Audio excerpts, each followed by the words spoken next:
हमारा next example है, ये सीरीज है, इस सीरीज की कन्वर्जेंस और एब्सोल्यूट कन्वर्जेंस को हमें चेक करना है।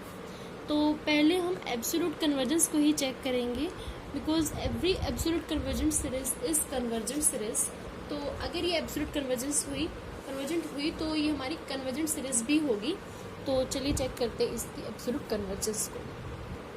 एब्सोल्यूट कन्वर्जेंस यानी summation n is equals to 1 to infinity mod of an। Summation n is equals to 1 to infinity an आपके पास क्या है, -1 raise to the power n sin nx upon n raise to the power 3। ठीक है, अब -1 mode apply करेंगे तो +1 ही रहेगा। साइन nx ये पॉजिटिव है। साइन फंक्शन की जो वैल्यू होती है हमारी, देखिए साइन nx ये हमारे पास फर्स्ट क्वाड्रेंट होता है, ये सेकंड क्वाड्रेंट, ये थर्ड क्वाड्रेंट, ये फोर्थ क्वाड्रेंट। 0 to 90, ठीक है, 0 to 90, 90 से 180, फिर 180 से 270, 270 से 360, एक सर्कल होता है। अब साइन फंक्शन की वैल्यू फर्स्ट क्वाड्रेंट में हमारे पास लाई करती है 0 से 1, यानी साइन 0 0 और साइन 90 क्या होता है 1। ठीक है, और साइन 180 भी हमारे पास 0 होता है, यानी इस क्वाड्रेंट में जो साइन फंक्शन की वैल्यू होती है वो 1 to 0 होती है। फिर साइन 270 ये होता है आपके पास -1। तो इस थर्ड क्वाड्रेंट में हमारे साइन फंक्शन की वैल्यू 0 और -1 के बीच में एग्जिस्ट करती है। फिर साइन 360 की वैल्यू होती है, वो होती है 0, यानी साइन फंक्शन की वैल्यू जो आपके पास साइन फंक्शन होता है, साइन nx लिख लो या फिर साइन x लिख लो, वो हमेशा ही 1 और -1 के बीच में एग्जिस्ट करता है।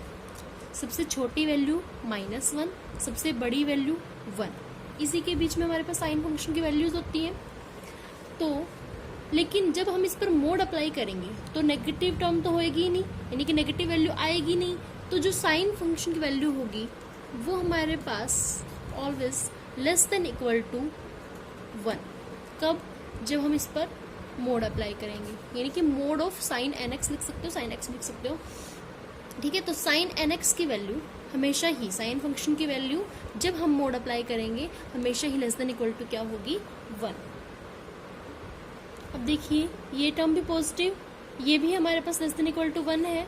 तो अब अगर हम इसमें कंपैरिजन टेस्ट लगाते हैं, हमारा बेसिक कंपैरिजन टेस्ट है, अगर हम इसको इस तरीके से लिखें, -1 raise to the power n sine nx upon n cube less than equal to 1 upon n cube. इससे हम इसको कंपेयर करें बेसिक कंपैरिजन टेस्ट के अकॉर्डिंगली। अगर हमारे पास ये सीरीज कन्वर्ज करती है तो ऑटोमेटिकली ये भी हमारी कन्वर्ज करेगी। ठीक है, तो summation n is equals to 1 to infinity 1 upon n cube.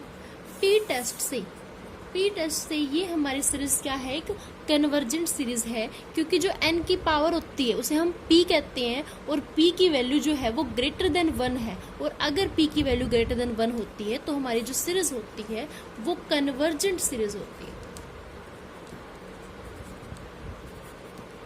और अगर कंपैरिजन टेस्ट के अकॉर्डिंग अगर हमारे पास ये सीरीज यानी कि बड़े वाली जो होती है वो कन्वर्ज करती है, तो जो हमारे पास ये है ये भी हमारी कन्वर्जेंट सीरीज होगी। अब ये सीरीज है जो है ये एब्सोल्यूट कन्वर्जेंट है। तो अकॉर्डिंग टू थ्योरम 5.1 अगर कोई सीरीज एब्सोल्यूट कन्वर्जेंट होती है तो वो सीरीज हमारी कन्वर्जेंट सीरीज भी होती है। तो इसकी कन्वर्जेंस को हमें चेक करने की जरूरत नहीं है, क्योंकि वो एब्सोल्यूट कन्वर्जेंस है तो कन्वर्जेंट भी होगी। तो यहाँ से हमारे पास